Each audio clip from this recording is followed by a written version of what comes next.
कल क्या बताया था last? Calculation of mass of electron. ठीक है, एक बार स्टार्टिंग से पढ़ते हैं। स्टार्टिंग में क्या क्या था? सबसे पहले बताया था डाल्टन्स एटॉमिक थ्योरी। उसमें बताए थे 4 पॉइंट। ठीक है ना? पहला पॉइंट, कोई भी मैटर है बहुत स्मॉलेस्ट पार्टिकल से मिलकर बना हुआ है, जिसको हम क्या बोलते हैं? एटम। दूसरा पॉइंट, सेम एलिमेंट के एटम सेम होते हैं, डिफरेंट एलिमेंट के एटम डिफरेंट होते हैं। थर्ड पॉइंट, जब भी कोई कंपाउंड फॉर्म होता है तो जो एटम होते हैं वो सिंपल फिक्स्ड रेशो में कंबाइन होते हैं। पॉइंट नंबर 4, जब भी कोई केमिकल रिएक्शन होती है तो एटम रीऑर्गेनाइज होते हैं, एक जगह से हटते हैं, दूसरी जगह जाकर जुड़ जाते हैं और एक नए कंपाउंड का फॉर्मेशन करते हैं। 4 पॉइंट थे डाल्टन एटॉमिक थ्योरी के। ठीक है, सारे पॉइंट बिल्कुल सही नहीं है, क्योंकि डाल्टन ने बोला था कि सबसे स्मॉलेस्ट पार्टिकल क्या है हमारा? एटम। लेकिन एटम से भी स्मॉलेस्ट पार्टिकल होते हैं, इलेक्ट्रॉन होता है, प्रोटॉन होता है, न्यूट्रॉन होता है। लेकिन ये तीनों जो है वो सब एटॉमिक पार्टिकल है जो एटम के अंदर रहते हैं। ठीक है, फिर इसके बाद सेम एलिमेंट के एटम सेम हो ये भी जरूरी नहीं है, आइसोटोप देखने मिलते हैं, है ना? आइसोटोप, आइसो बार तो पढ़ लिया होगा आपने, है ना? वो तो 9th-10th में भी है। ठीक है, फिर इसके बाद हमने पढ़ा discovery of electron. Discovery of electron में किसका कंट्रीब्यूशन है? जे जे थॉमसन। इनिशियल कंट्रीब्यूशन किसका है? William crooks. विलियम क्रूक्स ने बताया था कि कोई भी गैस नॉर्मल कंडीशन पर इलेक्ट्रिसिटी को कंडक्ट नहीं करेगी, लेकिन अगर हम दो कंडीशन क्रिएट कर दें, लो प्रेशर, हाई वोल्टेज, तब वो गैस इलेक्ट्रिसिटी कंडक्ट करना स्टार्ट कर देगी। इतना काम किया था विलियम क्रूक्स ने। इस प्रॉपर्टी को की हेल्प ली थी जे जे थॉमसन ने, और किसकी डिस्कवरी की थी? इलेक्ट्रॉन की डिस्कवरी की थी। ठीक है, इलेक्ट्रॉन से मिलकर एक रेस बनती है, उनको क्या बोलते हैं? Cathode rays. तो चाहे तो मैं डिस्कवरी ऑफ कैथोड रेस बोलूं या डिस्कवरी ऑफ इलेक्ट्रॉन बोलूं, वो सेम ही बात है। ठीक है, फिर कैथोड रेस की भी 3-4 प्रॉपर्टीज हैं। एक प्रॉपर्टीज क्या है? कैथोड रेस कैसे चलती है? स्ट्रेट ट्रेवल चलती है। दूसरी प्रॉपर्टी है कैथोड रेस पेडल व्हील को क्या करती है? घुमा देती है। तो कैथोड रेस पेडल व्हील को घुमाएंगी। ये प्रॉपर्टी किस बात को प्रूव करती है? काइनेटिक, कि उसके पास क्या है? मास। ठीक है, ये कैथोड रेस है। देखो एक्सपेरिमेंट ऐसे होता है एक्चुअल में। ये देखो कैथोड रेस, ये एक्चुअल एक्सपेरिमेंट है, ये एनिमेशन नहीं है, ये एक्चुअल एक्सपेरिमेंट है। ठीक है, अब देखो ये भी कैथोड रेस ही है ना? लेकिन इसकी शेप थोड़ा सा अलग कर दी गई है। शेप इसलिए अलग की गई क्योंकि बीच में फैन लगाया गया है, ये चेक करने के लिए कि ये रोटेट होगा या नहीं होगा। ठीक है, एक छोटी सी प्लेट आपको यहाँ पे लगी हुई दिख रही होगी, जिसको हम बोलते हैं एनोड, एक लग रही है हमारी कैथोड। ठीक है, एक तो लगी हुई है ये रही कैथोड लगी हुई है यहाँ पर, और ये लगी हुई है हमारे पास एनोड लगी हुई है। ठीक है, और ये बीच में क्या लगा हुआ है हमारा? ये फैन लगा हुआ है। ठीक है, तो चलो देखते हैं ये घूमता है कि नहीं घूमता है। ये स्विच ऑन करेगा, स्विच ऑन करते हुए फैन आपको घूमता हुआ दिखाई देगा। ठीक है, तो यहां पर देखो ये फैन घूमेगा, देखो। तो इसका मतलब क्या है? कैथोड के पास क्या होती है? काइनेटिक एनर्जी होती है। मतलब वो जिस पार्टिकल से मिलकर बनी है उसके पास क्या होता है? मास होता है। ठीक है, तो ये हुआ। ठीक है, एक एक्सपेरिमेंट और है बिल्कुल इसी तरीके का है, तो अलग अलग व्हील किसी भी तरीके से रख सकते हो, है ना? ये भी इसी तरीके का है। देखो, देखो ये रखा है फैन छोटा सा, ये एनोड एक तरफ और दूसरी तरफ क्या है? कैथोड, है ना? देखना ये चलता हुआ दिखाई देगा आपको। चल रहा है, देखो इधर आ जाएगा चलते हुए। तो मतलब काइनेटिक एनर्जी है, वो काइनेटिक एनर्जी इस फैन को ट्रांसफर कर रहे हैं और ये रोटेट कर रहा है। ठीक है, देखो कितना कलरफुल है, देखने में मजा आ रहा है। देखो कितना कलरफुल है। ठीक है, तो चलो ये पॉइंट तो बहुत अच्छे से क्लियर हो गया होगा। तो कैथोड रेस के पास काइनेटिक एनर्जी है, मतलब जिस पार्टिकल से मिलकर बना है उसके पास मास है। तीसरी property, cathode rays electric field में किस प्लेट की तरफ मुड़ती है? प्लस प्लेट की तरफ, और मैग्नेटिक फील्ड में भी डेविएट होती है। ठीक है, फ्लेमिंग के रूल के हिसाब से डेविएट होंगी, जो हम फ्लेमिंग के रूल लगा देंगे 10th क्लास में, मैग्नेट फील्ड में कहां मुड़ेंगी। ठीक है, फिर इसके बाद हमने एक प्रॉपर्टी और पढ़ी थी कैथोड रेस की, बहुत ही इंपॉर्टेंट, कि cathode gas nature of gas पर डिपेंड करती है या नहीं करेगी? नहीं करेगी, क्योंकि ऑक्सीजन गैस से निकलने वाला इलेक्ट्रॉन, हीलियम गैस से निकलने वाला इलेक्ट्रॉन, हाइड्रोजन गैस से निकलने वाला इलेक्ट्रॉन क्योंकि सेम होंगे, तो इनसे बनने वाली कैथोड रेस भी कैसी होंगी? सेम। तो इसका मतलब कैथोड रेस की जो नेचर है वो गैस पे डिपेंड नहीं करती। क्या कैथोड रेस इलेक्ट्रोड के मेटल पे डिपेंड करेगी? नहीं। आप कॉपर का इलेक्ट्रोड लो, आयरन का इलेक्ट्रोड लो, गोल्ड का लो, सिल्वर का लो, किसी का लो, इलेक्ट्रॉन फ्लो होना चाहिए, उससे बाकी किसी चीज से कोई मतलब नहीं है। मतलब इलेक्ट्रोड किस मेटल का बना है इस बात पर भी डिपेंड नहीं करेगी। ठीक है। फिर इसके बाद पढ़ा हमने charge to mass ratio. Charge to mass ratio of electron, ये भी किसने कैलकुलेट किया है? जे थॉमसन ने। ठीक है। तो उन्होंने कल डायग्राम बनवाया था इसका कि आगे तो क्या लगा था? कैथोड रेज, और पीछे क्या लगा था? एक सर्कुलर ट्यूब लगी थी। बनवाया था ना? देखो डायग्राम बनवाया था कल इसका। और बारी बारी से किसको लगा रहे थे हम? बारी बारी से किसको लगाया था? मैग्नेटिक फील्ड और इलेक्ट्रिक फील्ड। जब मैग्नेटिक फील्ड इलेक्ट्रिक फील्ड नहीं लगे हैं तो बिल्कुल कैथोड सीधी चली जाएंगी। जब इलेक्ट्रिक फील्ड लगाया जाएगा तो प्लस प्लेट की तरफ मुड़ जाएंगे, और मैग्नेटिक फील्ड लगाया जाए तो फ्लेमिंग के रूल के हिसाब से मुड़ जाएंगे। दोनों को इस तरीके से बैलेंस करेंगे कि दोनों फोर्स क्या हो जाएंगे? बराबर। दोनों के फॉर्मूले ओपन करने पर, इक्वेशन रखने पर चार्ज और मास का रेशियो आएगा। बताओ उसकी वैल्यू, मैंने कहा था याद करनी है, 1.76 इंटू 10⁻11 कूलम पर केजी। ठीक है। अब आप कहोगे ये मैंने आपको पढ़ा तो दिया, ये चार्ज टू मास रेशियो ये कहाँ है भाई? किसने पुराने टीवी देखे हैं? पुराने टीवी तो बहुत बड़े से हुआ करते थे। पुराने टीवी नहीं आते थे, बहुत बड़े बड़े आते थे, बिल्कुल ढोल की तरह आते थे, बड़े बड़े ऐसे। तो उनमें यही लगा होता था जो मैंने आपको बताया, चार्ज टू मास रेशो। तो उनका डिजाइन देखना, पीछे से जो टीवी होते हैं, जो पुराने टीवी, उनका डिजाइन कुछ ऐसा रहता था। तो बिल्कुल उसमें यही लगा होता था। यहां पर लगी होती थी कैथोड, और यहां होती थी सर्कुलर ट्यूब हमारी, और यहां पर होती थी जिंक की कोटिंग। कैथोड रेस यहां जाती थी, इस पर स्ट्राइक करती थी, लाइट क्रिएट होती थी, वो हम यहां बैठ के देखते थे। ये पुराने टीवी का फंक्शन यही था जो हमने पढ़ा है। तो पुराने टीवी का जो पीछे से डिजाइन होगा देखना, वो इसी टाइप का होगा, इसी टाइप का डिजाइन होता था, तो उसमें यही लगा होता था। ठीक है। चलो फिर इसके बाद हमने क्या पढ़ा है? इसके बाद हमने पढ़ा है चार्ज ऑन इलेक्ट्रॉन। बताओ इलेक्ट्रॉन का चार्ज किसने कैलकुलेट किया था? कौन से साइंटिस्ट थे वो?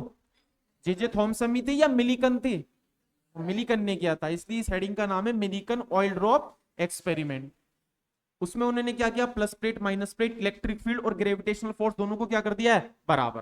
तो दोनों को बराबर कहोगे, दोनों फोर्स बराबर हो जाएंगे। दोनों फोर्स जब बराबर हो जाएंगे, उस केस में जब हम इसको सॉल्व करेंगे इक्वेशन को, तो बताओ इलेक्ट्रॉन का चार्ज मैग्नीट्यूड कितना निकल के आएगा? 1.6 इंटू 10⁻⁻19 कूलम। ठीक है। ये तो वीडियो शायद मैंने दिखा दी थी, कल दिखाई थी ना? एक और वीडियो है उसमें, शायद उसमें बैलेंसिंग भी दिखाई गई है।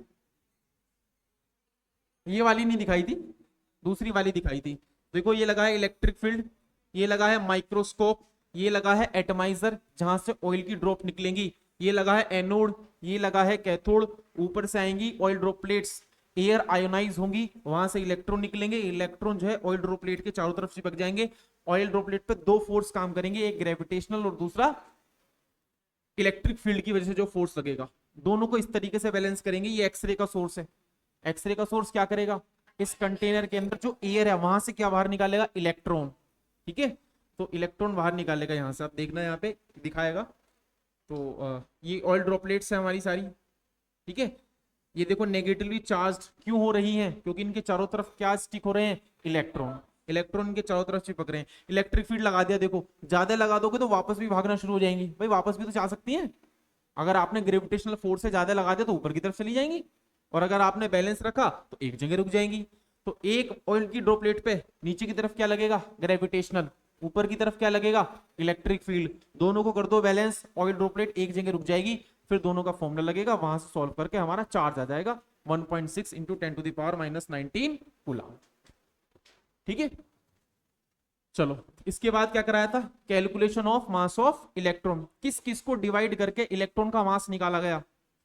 चार्ज और E अपॉन एम की रेशियो को डिवाइड करके निकाला गया। क्या वैल्यू है इलेक्ट्रॉन के मास की? केजी। ठीक है। चलो तो ये हो गया। तो अब आप हेडिंग लिखेंगे, कैलकुलेशन ऑफ मास हो गया हमारा।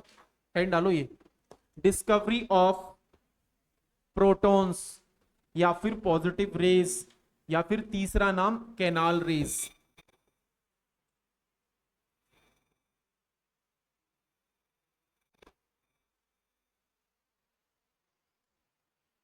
Discovery of proton, positive raise या फिर कैनाल रेज।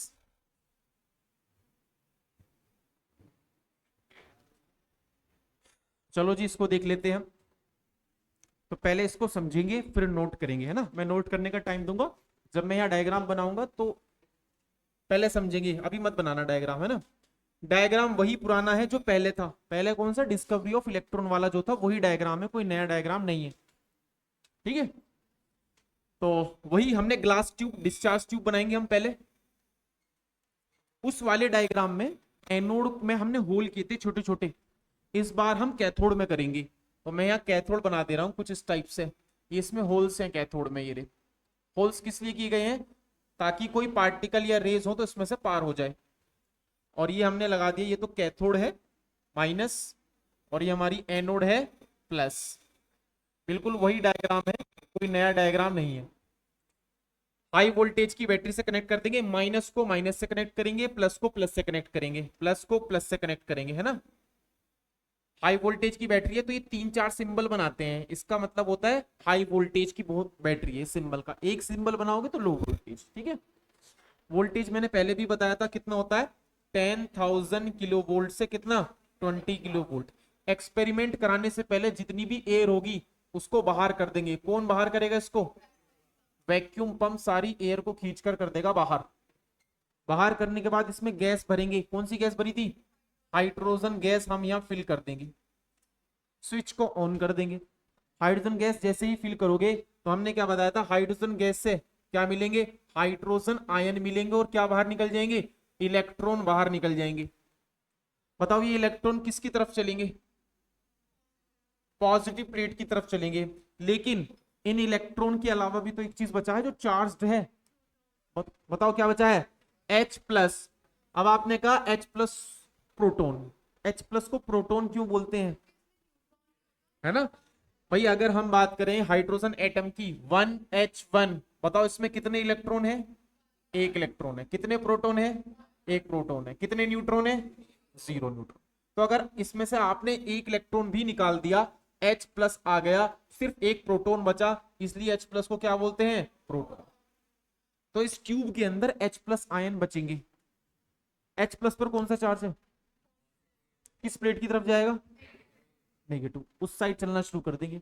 तो जैसे इलेक्ट्रॉन एक साथ लाइन बनाकर प्लस की तरफ जा रहे हैं, उसी तरीके से H प्लस जो होंगे ट्यूब के अंदर वो सब के सब कहां भागेंगे, माइनस प्लेट की तरफ भागेंगे। अब क्योंकि इसमें होल्स है तो पार करके बैकवर्ड साइड पहुंच जाएंगे, है ना। बैकवर्ड साइड इसलिए यहां कर देंगे हम कोटिंग, किसकी कोटिंग कर देंगे, जिंक सल्फाइड की कोटिंग कर देंगे। कोटिंग का फायदा, फ्लोरेसेंट मटेरियल है, टकराने पर लाइटिंग क्रिएट होगी, हमें पता चल जाएगा यहां पर क्या पहुंच चुकी है, एनोड रेस। डायग्राम बिल्कुल सेम है, बस डिफरेंस ये, वहां एनोड में होल्स किए थे, यहाँ किसमें किए हैं, कैथोड में। इस कैथोड का एक नाम भी है, इसमें होल्स है तो इसको नाम बोला जाता है परफोरेटेड कैथोड, परफोरेटेड कैथोड, ठीक है। तो यही है बस डायग्राम। प्रोटॉन की डिस्कवरी, अब देखो ये जो रेस चलती हैं, इन रेस को बोलो क्या बोला गया, कैनाल रेस, या फिर दूसरा नाम एनोड रेस, या फिर पॉजिटिव रेस, क्योंकि एनोड से आती हुई लग रही है। कैनाल रेस इसलिए बोल रहे हैं क्योंकि यहाँ पर होल्स है तो इसमें कुछ जा रही है, तो ऐसा लग रहा है कि कैनाल के अंदर से होते हुए जा रही है, सुरंग के अंदर से, है ना। तो इसलिए इसको बोलते हैं कैनाल रेस। तो दो साइंटिस्टों का कंट्रीब्यूशन है इसकी डिस्कवरी में, एक तो गोल्डस्टाइन और एक रदरफोर्ड, ठीक है। तो ज्यादा कंट्रीब्यूशन रदरफोर्ड का है, तो डिस्कवरी रदरफोर्ड के नाम पे दी जाती है। फिर काफी बुक में गोल्डस्टाइन भी आपको लिखा मिलेगा, लेकिन क्योंकि ज्यादा कंट्रीब्यूशन रदरफोर्ड ने दिया है प्रॉपर्टीज में, फिर इसका नेम भी रदरफोर्ड ने रखा है। बाकी गोल्डस्टाइन ने भी काम किया है, लेकिन फिर डिस्कवरी दी जाती है रदरफोर्ड को। एनसीईआरटी में मेंशन नहीं है कि किसने डिस्कवरी की है। एनसीईआरटी में इलेक्ट्रॉन का मेंशन है जे थॉमसन का, और न्यूट्रॉन का मेंशन है जेम्स चैडविक का। प्रोटॉन उन्होंने मेंशन नहीं किया, थोड़ी कंट्रोवर्सी है इसमें, कहीं पे देख, किसी बुक में कुछ लिखा है, किसी बुक में कुछ लिखा है। किसी बुक में गोल्डस्टाइन मिलेगा आपको डिस्कवरी, किसी बुक में रदरफोर्ड मिलेगा, ठीक है। तो ये बनाओ डायग्राम, फिर इसके पॉइंट्स लिखते हैं। इसके पॉइंट्स कैथोड रेस से मिलते हैं, बस उसके जैसे होंगे या उसके अपोजिट होने चाहिए, क्योंकि चार्ज अपोजिट है तो अपोजिट होगी। कैथोड रेस, हाँ उन्हें भी बोल सकते हैं, बस इनको नाम दिया है क्योंकि यहाँ पे परफोरेटेड कैथोड यूज की गई है, उसे भी बोल सकते हैं। किसी एक को बोलना था, इनको बोल दिया।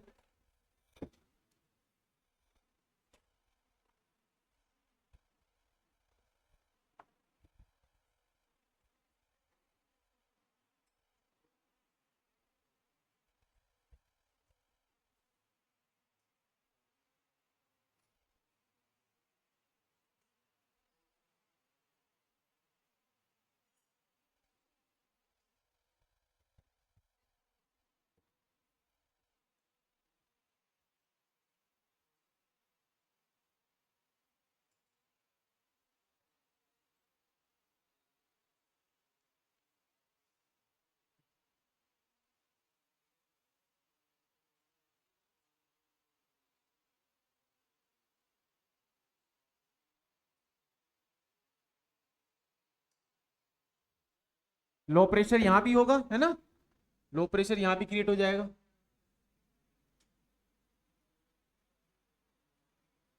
हाँ जी,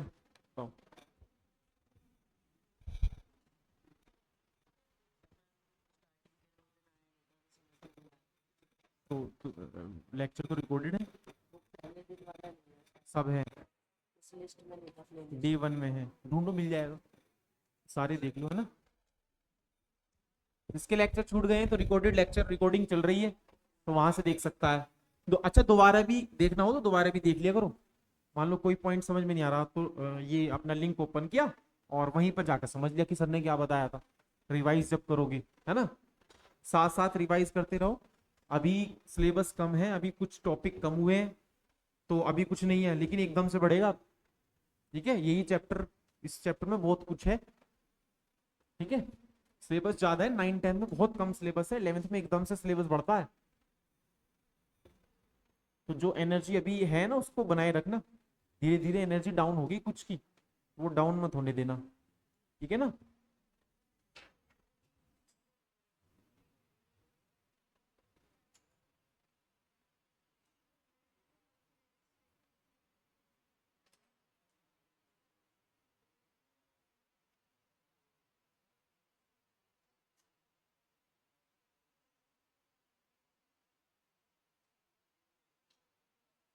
स्टार्टिंग में चैप्टर आसान है, धीरे धीरे धीरे धीरे ये अपना रंग दिखाएगा, है ना, धीरे धीरे रंग दिखाएगा ये। अभी तो चल रहा है सही, वही मजा आ रहा है।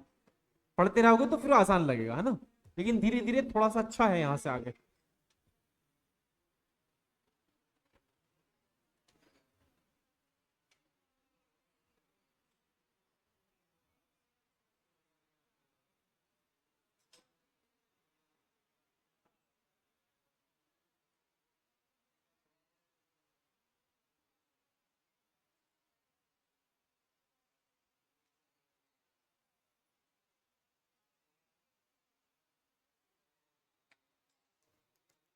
लिखो इसमें,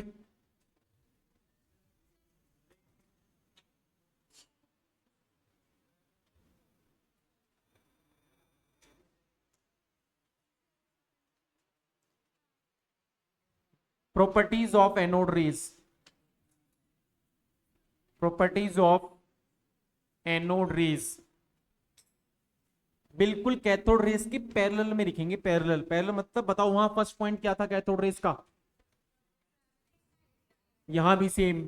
फर्स्ट पॉइंट लिखो, anode rays travel in a straight line, anode rays travel in a straight line. अब कैथोड रेस में तो इसका एक्सप्लेनेशन लिखा था, क्या दोबारा एक्सप्लेनेशन लिखने की नीड है कि क्यों स्ट्रेट ट्रेवल करती हैं, बताओ क्यों करती हैं। क्योंकि शेडो का फॉर्मेशन होगा अगर हम किसी ऑब्जेक्ट को रख दें तो। ठीक है, अब एक्सप्लेनेशन नहीं लिखना, आप सीधा प्रॉपर्टी लिख जाओ। प्रॉपर्टी नंबर 2, बताओ कैथोड रेज में क्या लिखा था,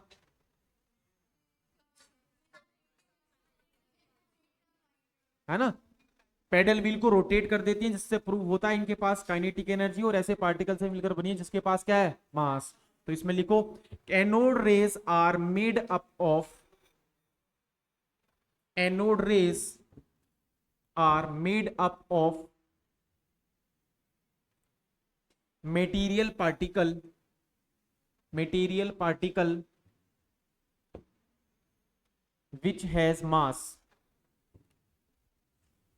which has mass।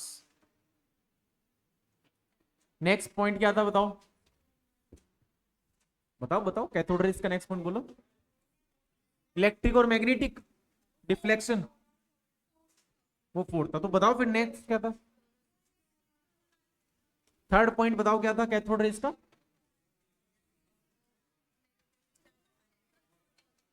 मैग्नेटिक, तो लिखो। अच्छा बताओ डिफ्लेक्शन कैथोड की तरह है उसके अपोजिट, तो लिखो एनोड रेज,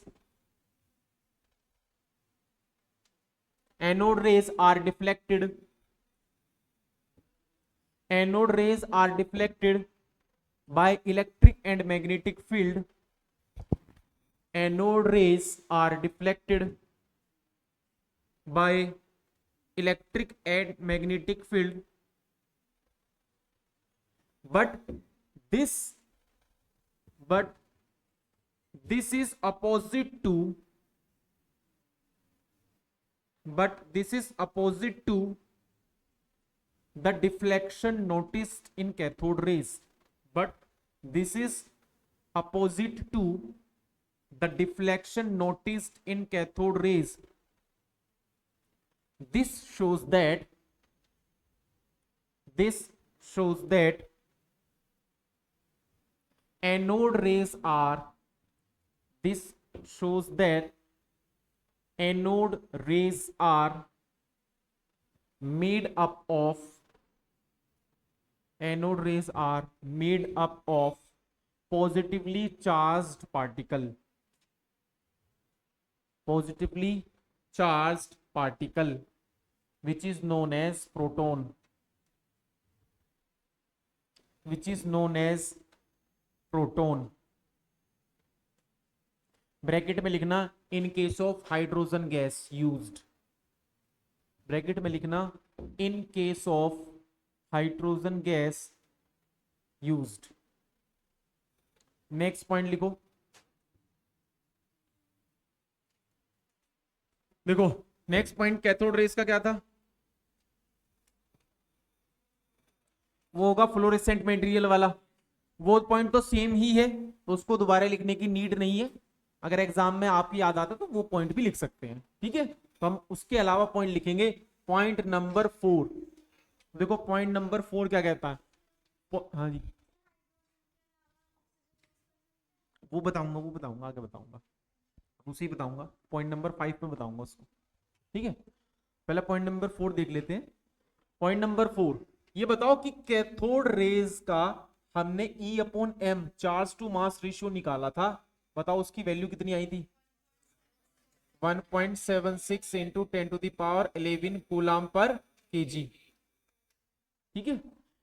लेकिन यही कहानी अगर मैं एनोड रेज के लिए करूं, सेम कहानी, एनोड रेज में हमारे पास ऑप्शन है।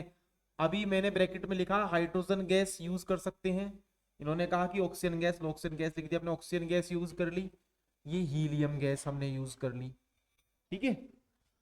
इनको आयोनाइज्ड किया, आयोनाइज जैसे ही करोगे तो ये बन जाएगा H+1 और एक electron.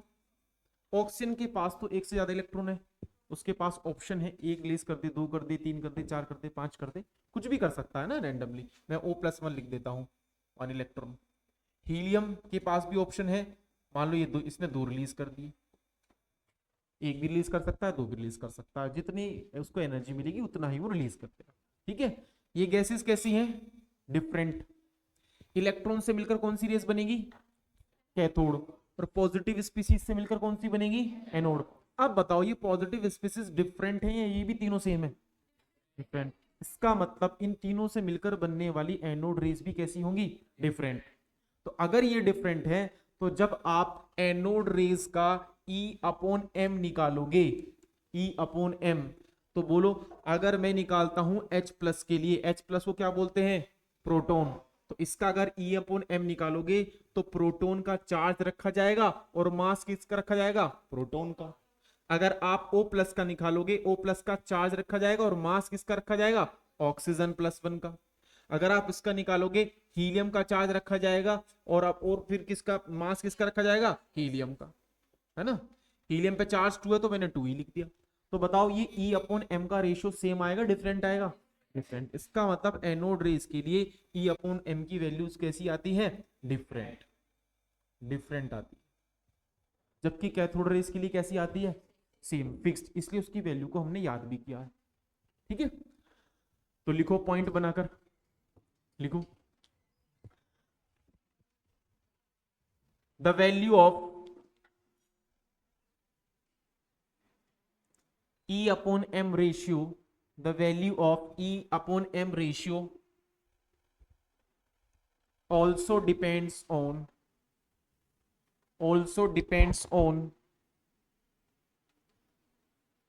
the nature of gas, the nature of gas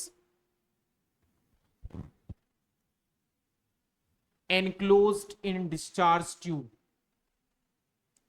enclosed in discharge tube। ठीक है, नेक्स्ट पॉइंट लिखो। क्या ये कंफर्म है कि चार्ज कितना आएगा एनोड रेस पे? हो सकता है 2 आ जाए, हो सकता है 1 आ जाए, हो सकता है किसी गैस पे 3 आ जाए जिसके पास 3 इलेक्ट्रॉन, तो ये भी कंफर्म नहीं है। तो चार्ज कितना भी आ सकता है। तो नेक्स्ट पॉइंट लिखो the value of positive charge,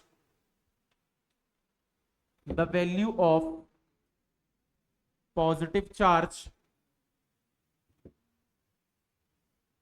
on particles, on particles constituting the anode rays, constituting the anode rays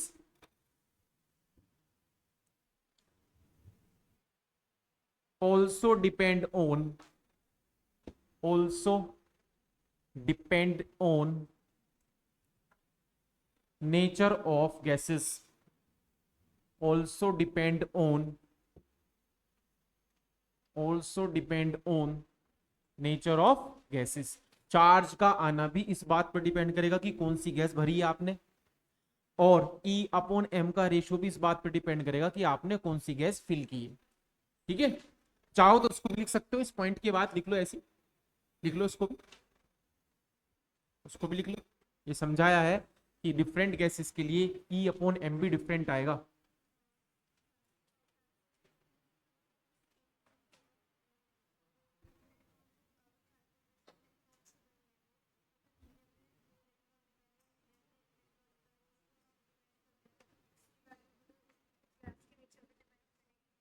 ये भी क्यों?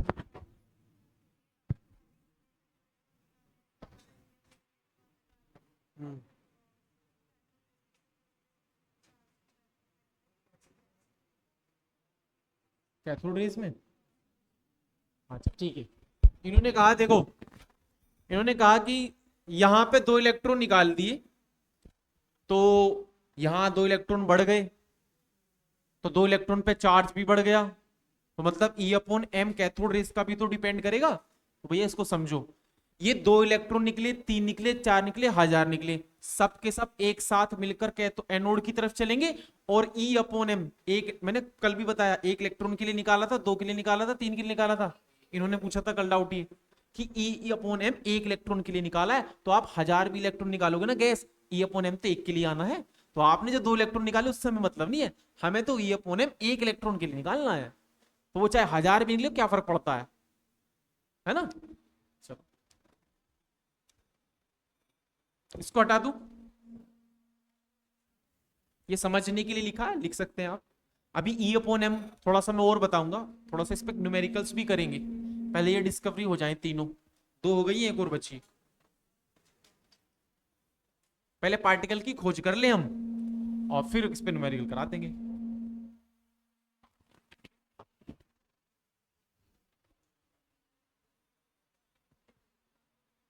हटा दो इसको।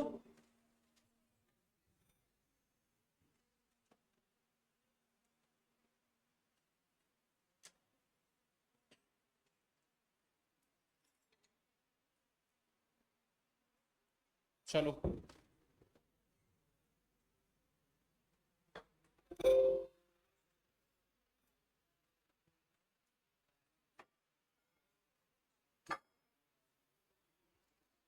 देखो कैनाल रेस, देखो कैनाल रेस, Canal rays.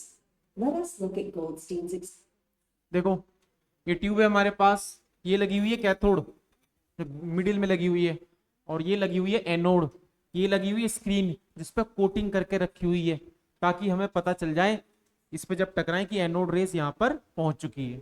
ठीक है, अब बताओ कैथोड रेस कहां से कहां चलेगी? कैथोड से एनोड की तरफ, मतलब कैथोड से एनोड की तरफ देखो ये चल रही है, कौन सी रेस है? Cathode rays. ये तो डिस्कवर हो चुकी थी, ये तो जे थॉमसन ने डिस्कवर कर दी थी, लेकिन जो एनोड रेस है वो कहां से कहां चलेंगी? एनोड से कैथोड की तरफ। ये देखो एनोड रेस जब ये टकराएंगी तो देखो टकराने पर लाइटिंग क्रिएट होगी, उसी से हमें पता चल रहा है कि यहां पर क्या पहुंच रही है? एनोड रेस पहुंच रही है।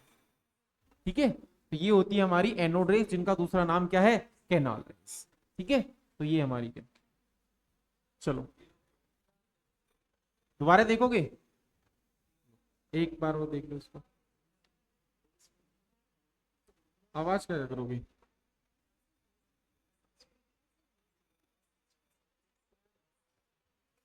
Goldstein used a discharge tube like that of Thomson with an anode and a perforated cathode. देखो perforated cathode,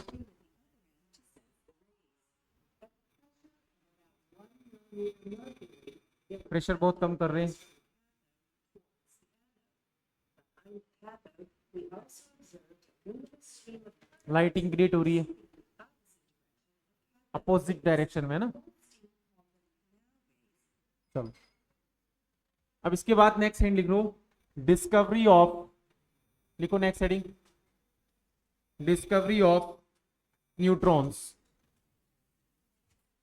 discovery of neutrons. बताओ किसने की थी डिस्कवरी? है ना, इसका तो देखो कंफर्म होता है, जेम्स चैडविक।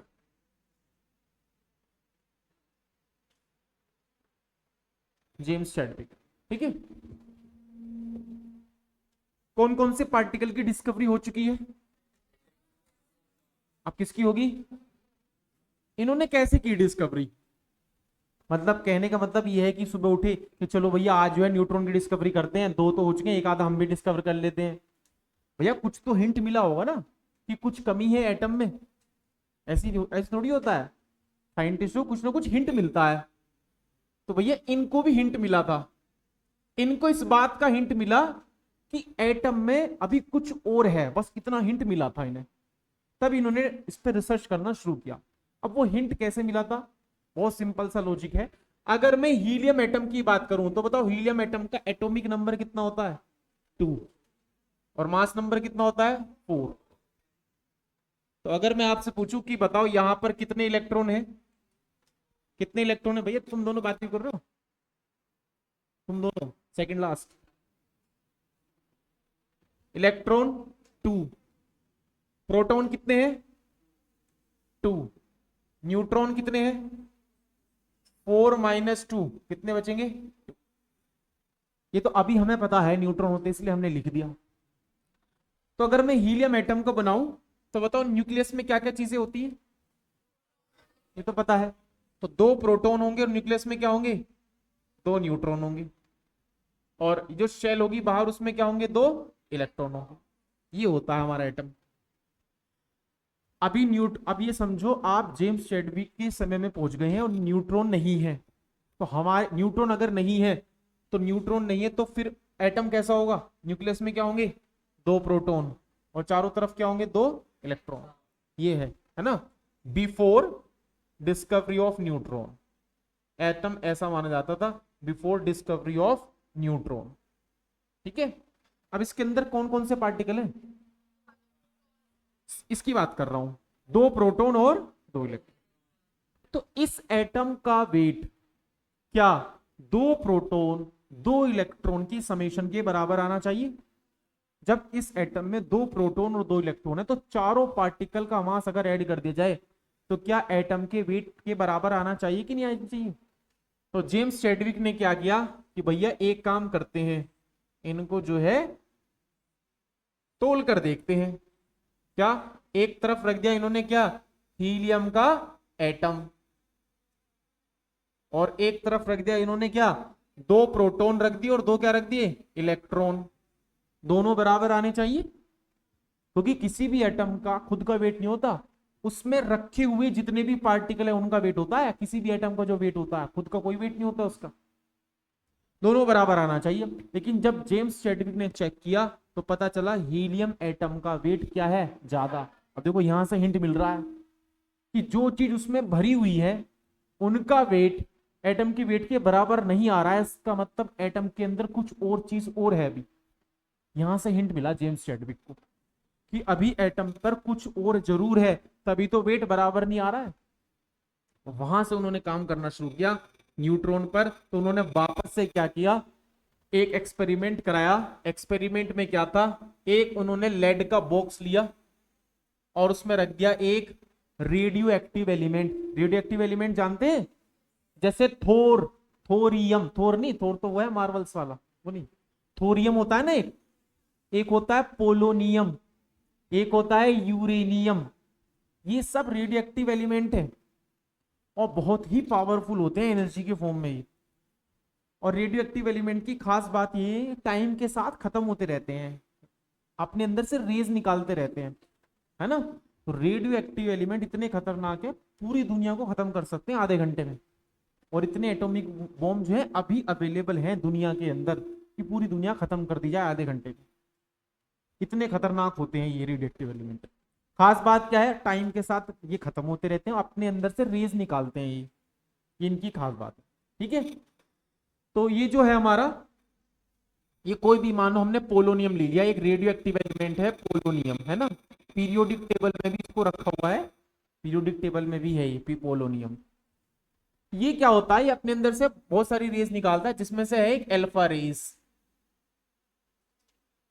अब अल्फा रेज क्या है, अल्फा रेज जो है वो मिलकर बनी है अल्फा पार्टिकल से। तो अल्फा पार्टिकल क्या है, अल्फा पार्टिकल क्या है, हीलियम एटम होता है, हीलियम। हीलियम एटम जो होता है, न्यूक्लियस में दो प्रोटॉन, दो न्यूट्रॉन और चारों तरफ क्या होंगे, दो इलेक्ट्रॉन। हीलियम एटम से अगर बाहर के दो इलेक्ट्रॉन को माइनस कर दिया जाए तो हीलियम पर दो पॉजिटिव चार्ज आ जाएगा और न्यूक्लियस में दो प्रोटॉन रहेंगे, दो न्यूट्रॉन रहेंगे और बाहर की शेल हो जाएगी खाली। तो ये जो आया है पॉजिटिव चार्ज आयन, इसको बोलते हैं हीलियम +2 आयन। इसी आयन का नाम क्या है, अल्फा पार्टिकल। तो अब से अल्फा पार्टिकल को ध्यान भी रखना है। अल्फा पार्टिकल क्या होता है, हीलियम +2 आयन को अल्फा पार्टिकल बोलते हैं। अब अल्फा पार्टिकल को ध्यान से देखें और हीलियम एटम को ध्यान से देखें। हीलियम एटम के न्यूक्लियस को देखें और अल्फा पार्टिकल को देखें, दोनों सेम नहीं है। हीलियम एटम के न्यूक्लियस को देखें और पूरे अल्फा पार्टिकल को देखें, दोनों सेम है कि नहीं है। इसलिए अल्फा पार्टिकल का एक नाम और है, इसको बोलते हैं न्यूक्लियस ऑफ, बताओ किसका न्यूक्लियस, हीलियम एटम। तो दो नाम हो गए इसके, क्योंकि न्यूक्लियस को देखा जाए और इसके न्यूक्लियस को देखा जाए और अल्फा पार्टिकल को देखा जाए सेम ही है, बिल्कुल सेम। क्योंकि हीलियम के पास, हीलियम आयन के पास, अल्फा पार्टिकल के पास बाहर इलेक्ट्रॉन है ही नहीं, तो फिर मैं इसको बोल सकता हूं न्यूक्लियस ऑफ हीलियम एटम। कितना चार्ज है इस पे, +2 पॉजिटिव चार्ज है इस पे। ध्यान रखना है कि पॉजिटिव चार्ज होता है इस पे, ठीक है। जब अल्फा रेज को, अल्फा पार्टिकल को बेरिलियम की थिन शीट, बेरिलियम की थिन शीट लेनी है, बहुत पतली सी थिन प्लेट या थिन शीट लेनी है, इस पे बॉम्बार्डिंग कराई गई। देखो ये है न्यूक्लियर रिएक्शन, एक होती है केमिकल रिएक्शन, एक होती है न्यूक्लियर रिएक्शन। केमिकल रिएक्शन तो बहुत सिंपल है, H2+O2H2। केमिकल रिएक्शन में एटम का क्रिएशन नहीं होता, डिस्ट्रक्शन नहीं होता, इसमें हो जाता है, न्यूक्लियर रिएक्शन में हो जाता है, ठीक है। तो उन्होंने देखा एक कुछ पार्टिकल तो मिले कार्बन के 6C12 और एक अननोन पार्टिकल देखने को मिला जिसका सिंबल था 0N1 और इसका नाम क्या रखा गया, न्यूट्रॉन। न्यूट्रॉन क्यों रखा गया इसका नाम, जब इसको इलेक्ट्रिक फील्ड में से गुजारा तो ना तो ये प्लस की गया ना माइनस की तरफ गया, सीधा निकल गया। जब इसको मैग्नेटिक फील्ड में से गुजारा कोई डिफ्लेक्शन नहीं मिला, सीधा निकल गया।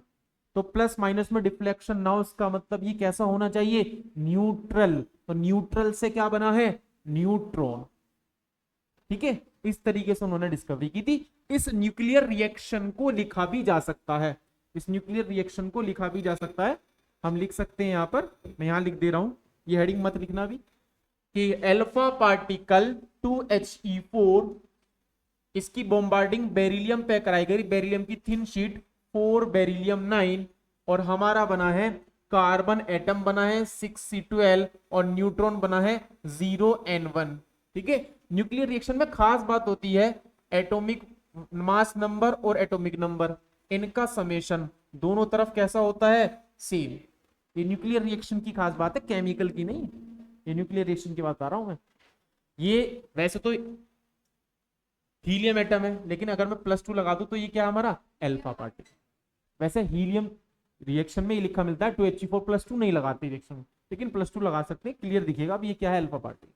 ठीक है, बस न्यूट्रॉन की डिस्कवरी में ज्यादा कुछ नहीं है। एनसीईआरटी में देखोगे तो डायग्राम भी नहीं दिया हुआ, तो आपको एक तो हिंट एज इट इज लिख देनी है, मैंने ऐसे ही लिखा है जैसे नोटबुक में आपको लिखना है, और फिर ये डायग्राम और फिर ये सब कुछ कंप्लीट नोट करना है, सारी चीजें वो लिखी है जो नोटबुक में ही लिखनी है आपको। लिखा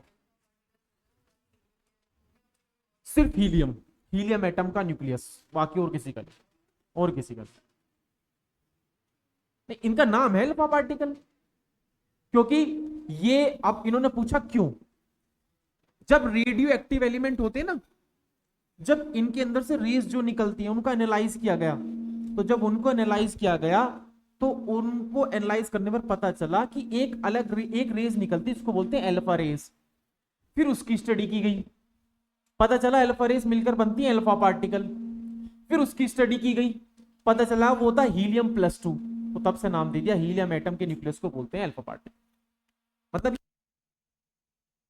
ये हमने क्या किया है, रेडियो एक्टिव एलिमेंट की एनालिसिस की है, उनसे निकलने वाली रेस की एनालिसिस की है, और देखा है वो किससे मिलकर बनी है, तो वो हीलियम आयन से मिलकर बनी थी।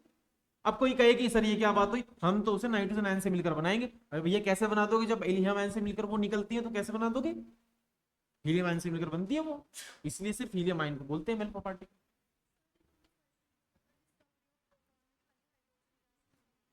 हाँ, अच्छा अच्छा, इन्होंने कहा डिस्कवरी ऑफ प्रोटॉन में हाइड्रोजन गैस क्यों ली थी, ये इसका जवाब भी आपके आंसर में छुपा हुआ है। क्या बताओ, प्रोटॉन किसको बोलते हैं हम, H+ आयन को। बताओ H+ आयन कौन सी गैस से मिलेगा, ये तो तुम नहीं करते रिप्लाई।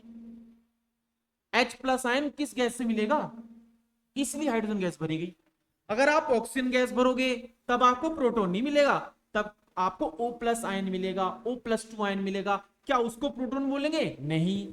क्या उससे बनने वाली रेस को एनोड रेस बोलेंगे, हाँ बोलेंगे, एनोड रेस बोलेंगे। लेकिन क्या आप उसको प्रोटॉन बोलेंगे, प्रोटॉन नहीं बोलेंगे उसको।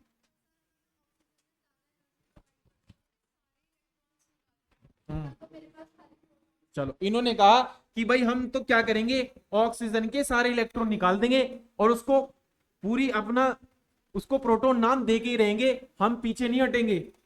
देखो देखो इसमें भी दिक्कत है, इसमें भी दिक्कत है। आपने क्या किया, ऑक्सीजन के सारे इलेक्ट्रॉन निकाल दिए।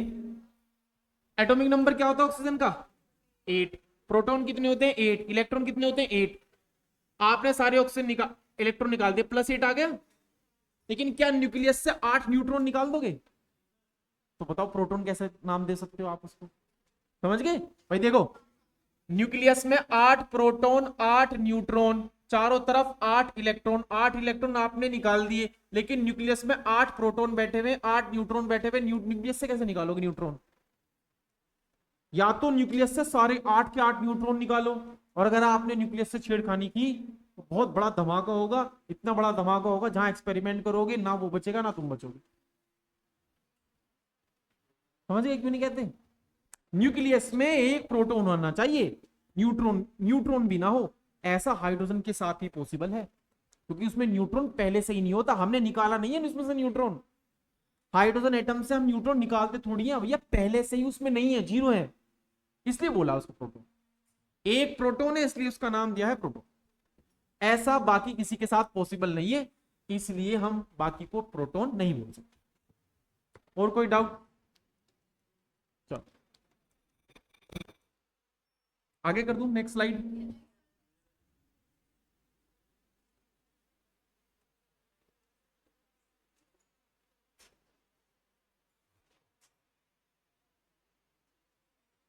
ये बनाओ प्रीवियस स्लाइड, हो गया नोट में ये?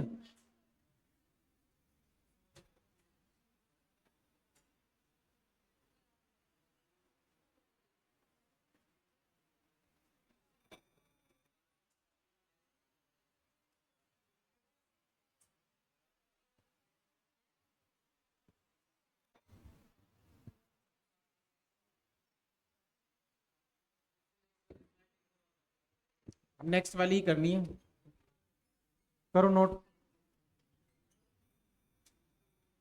नेक्स्ट वाली स्लाइड में एक हमने लिया रेडियो एक्टिव एलिमेंट जिसका नाम है पोलोनियम। पोलोनियम की खास बात होती है उसमें से निकलती है alpha rays. Sir alpha rays नाम क्यों रखा है भैया? ये हैं सारे यूरोप के साइंटिस्ट, ये अपने हिसाब से नाम रखते हैं भैया। या तो आप डिस्कवर कर लेते और इनका नाम रख देते राहुल रेस, दीपक रेस, वो अपने नाम से रख लेते, अपना नाम रख लेते। अब उन्होंने अल्फा रखा है, ये ग्रीक लैंग्वेज है, अल्फा बीटा गामा डेल्टा, उनको बहुत पसंद है ग्रीक लैंग्वेज, तो उन्होंने रख दिया। ठीक है, अल्फा रेस। अल्फा रेस मिलकर बनी है अल्फा पार्टिकल से। अल्फा पार्टिकल है helium plus 2 ion. Sir helium plus 2 ion ही क्यों? अरे भैया रिसर्च किया, वहां से पता चला हीलियम प्लस 2 आयन। क्या हम किसी और को अल्फा पार्टिकल बोल सकते? नहीं बोल सकते। रिसर्च करके पता चला है वही He+2 ही अल्फा आयन होता है, अल्फा पार्टिकल।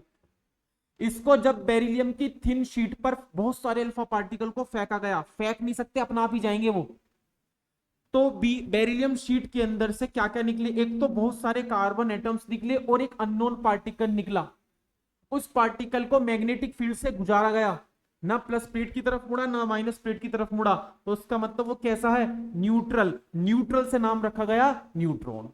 डिस्कवरी की थी जेम्स चैडविक।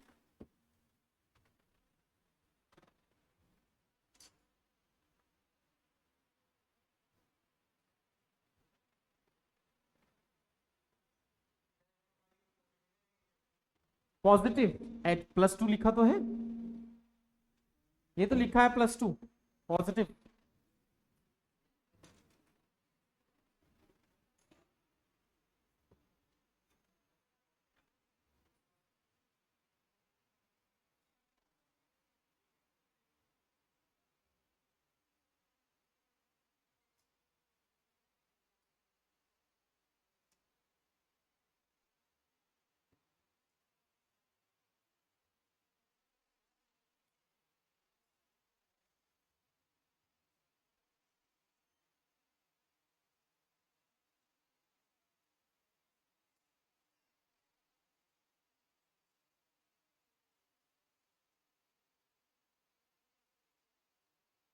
इसमें एक दो स्टेटमेंट लिखना है बस, और बाकी सारी कहानी मैंने बोर्ड पे ही लिख दी है।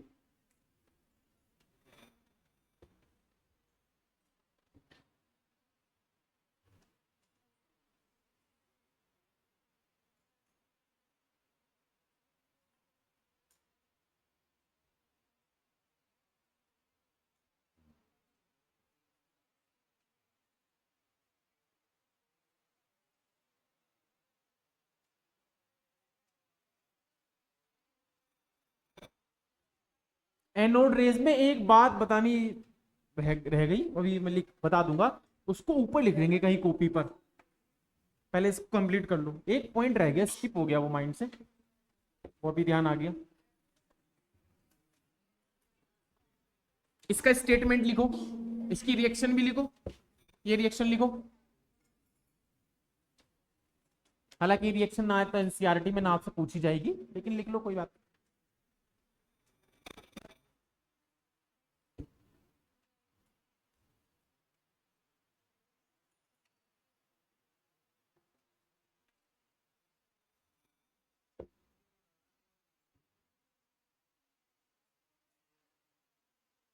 लिखो, पहले इसके पॉइंट लिख लो, एक ही पॉइंट है, ज्यादा है भी नहीं इसकी। लिखो,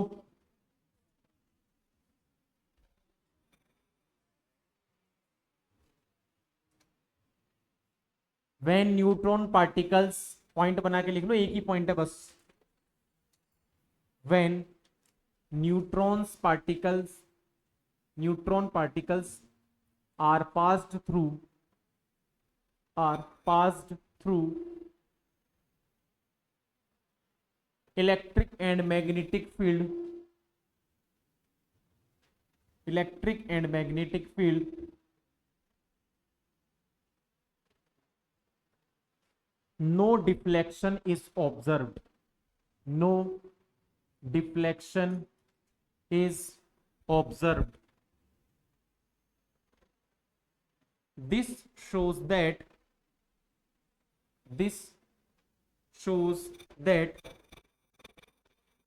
neutrons are this shows that neutrons are electrically neutral. This shows that neutrons are electrically neutral.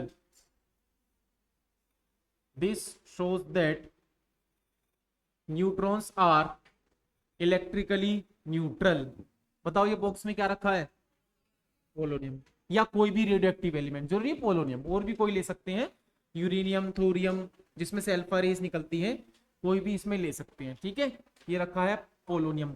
Lead box में रखते हैं इसको, बॉक्स में इसलिए रखते हैं कि जितनी भी रेज जाए वो आगे की तरफ जाए, इस साइड ना जाए, इस बॉक्स से पेनिट्रेट नहीं कर पाती रेज, तो चारों ताकि सारी इधर निकले, क्योंकि हम एक्सपेरिमेंट इस साइड रख कराएंगे। ठीक है, तो ये हमने पोलोनियम लिया है, और लेड ब्लॉक रखा है, लेड का एक बॉक्स होता है उसको, है ना, इसमें से पेनिट्रेट नहीं कर पाती रेज, अब आगे की तरफ जो है जाएंगी, जितनी भी अल्फा रेज होंगी, अल्फा पार्टिकल होगा, है ना। ये इक्वेशन अभी लिखाई थी मैंने, 2He4 + 4 beryllium 9 is equal to, है ना, इसमें से क्या निकलेंगी? Alpha rays. ये क्या रखा है? बेरिलियम की एक पतली सी शीट रख दी। ये कौन से पार्टिकल निकल रहे हैं? Alpha particle. ये कौन से पार्टिकल आए हैं? Neutron. Plus plate minus plate में डिफ्लेक्शन होगा? No deflection observe. जैसे जाएंगे बिल्कुल सीधे, ना तो ऊपर की तरफ जाएंगे ना नीचे की तरफ जाएंगे। ठीक है, नो डिफ्लेक्शन, कोई भी डिफ्लेक्शन इसमें ऑब्जर्व नहीं होगा। तो इससे प्रूव होता है कि न्यूट्रॉन पर कोई भी चार्ज नहीं है। ठीक है, तो ये डायग्राम बनाया मैंने आपको। एक अननोन एटम भी मिलता है कार्बन, उसमें नहीं दिखा रखा, यहाँ पे लिखा हुआ है, किसका होता है क्या? कार्बन का अगर कलेक्ट करने की इसमें अरेंजमेंट कर रखा तो कलेक्ट भी कर सकते हैं, वरना जाने देंगे। हमें तो एक्सपेरिमेंट करना है न्यूट्रॉन से।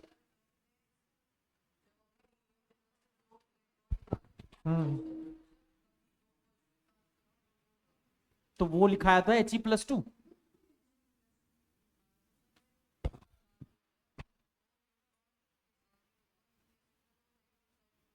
न्यूट्रॉन के साथ ही होगा। न्यूक्लियर रिएक्शन में मत लगाओ ये कॉन्सेप्ट, मैंने कहा था केमिकल रिएक्शन के कॉन्सेप्ट अलग होते हैं, न्यूक्लियर रिएक्शन के अलग होते हैं। तुम न्यूक्लियर रिएक्शन का कॉन्सेप्ट केमिकल रिएक्शन का लगा रहे हो। न्यूक्लियर रिएक्शन अलग चलती है, अलग थ्योरी पे चलती है। देखो एक कॉन्सेप्ट तो मैंने ये बताया था कि मास नंबर का समेशन ऐसा होता है केमिकल रिएक्शन में, ऐसा कौन होता? ठीक है, चलो, तो ये हुआ हमारा क्या? Discovery of neutron. ठीक है, इसके बाद लिखो आप, ये टेबल बनानी है, टेबल बनाएंगे। अब हम क्या करेंगे, ये जितने पार्टिकल तीनों हमने डिस्कवर किए ना, उनकी टेबल बनाते हैं, मतलब उनके बारे में जानकारी ले लेते हैं। Table for subatomic particle. Table में क्या क्या रहेगा, उनके बारे में जानकारी रहेगी, है ना। हाँ जी बोलो, कोई बुला रहा है? गामा रेज उनका यूज नहीं होगा, वो आगे आएंगी। गामा रेज भी आएंगी, लेकिन वो बेरिलियम से कोई उनका लेना देना नहीं, अल्फा रेज करेंगी सिर्फ। यहां लिखो नेम ऑफ पार्टिकल।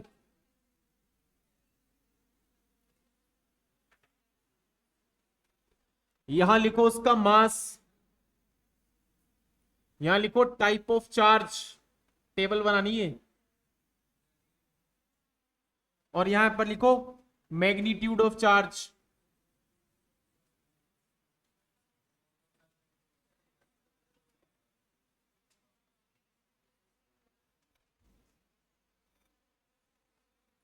बताओ पहला पार्टिकल कौन सा डिस्कवर किया था? इलेक्ट्रॉन, है ना। सारी कहानी, सारी इंफॉर्मेशन लिखते हैं इलेक्ट्रॉन के बारे में। पहला पार्टिकल हमने लिया इलेक्ट्रॉन। इलेक्ट्रॉन का मास बताओ कितना आया था? 9.1 into 10⁻³ kg। Type of charge negative positive? Type of charges के पास नेगेटिव। और magnitude of charge E 1 E minus में, मतलब -1.6 इंटू 10⁻⁻19 गुलाम। सिर्फ मैग्नीट्यूड लोगे तो साइन को हटा के बात करेंगे, है ना। दूसरा पार्टिकल बताओ क्या था, प्रोटॉन। प्रोटॉन का मास याद रखना है 1.672 इंटू 10⁻⁻27 kg, पढ़ाया होगा सर ने, है ना। टाइप ऑफ चार्ज बोलो प्रोटॉन पर, positive. Magnitude of charge +1 E, मतलब +1.6 इंटू 10⁻⁻19 गुलाम। मैग्नीट्यूड लिखेंगे तो साइन हटा देंगे, साइन के साथ लिखेंगे तो ऐसे लिखेंगे। तीसरा पार्टिकल बताओ क्या बताया, न्यूट्रॉन। मास बोलो उसका 1.675 इंटू 10⁻⁻27 kg, मतलब प्रोटॉन से थोड़ा सा ही भारी है, बस हल्का फुल्का सा। टाइप ऑफ चार्ज बोलो न्यूट्रल। मैग्नीट्यूड ऑफ चार्ज बोलो, मैग्नीट्यूड ऑफ चार्ज 0।